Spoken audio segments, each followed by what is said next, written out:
That's the Mark, no? That's what you Mark. Jesus said, "Come to me, all those who wish, no, to be baptized, no."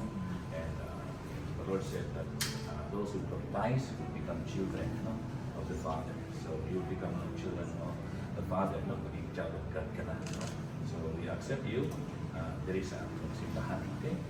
And God loves you so much, you know. So you will have now God in your heart, no. And so we now reject Satan, no? We reject Satan and all his empty promises. Sabi mo, I do.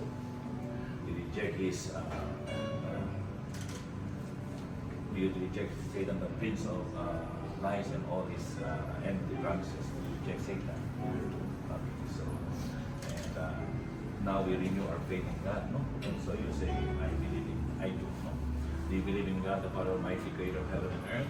Do you believe in Jesus Christ, the Son of our Lord, was born of the Virgin Mary, was crucified, and was buried, rose from the dead, and seated at the right hand of the Father?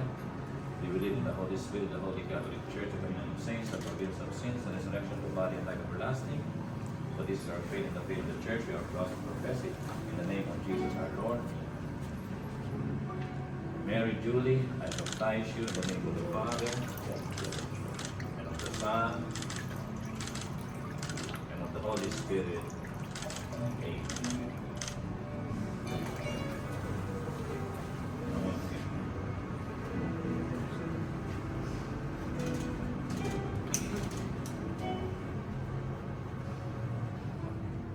Mary Julie, by the power of Lord Jesus Christ, as we from sin, gives you new birth by water and Holy Spirit, and now anoints you with the vision of salvation as Christ was anointed priest, prophet, and king, so you may live always as member of his body, sharing everlasting life.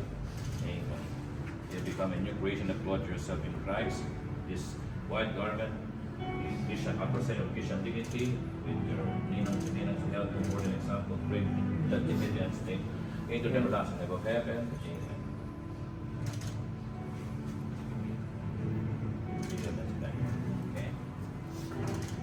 Mary Julie, receive the light of Christ. This light is entrusted to you to be kept burning brightly. You become a new creation, and God the Father has enlightened your life, Lord, with the light of Christ. Walk with faith, walk with the light of Christ. Let us pray, our Father who art in heaven, hallowed be thy name. Thy kingdom come, thy will be done on earth as it is in heaven.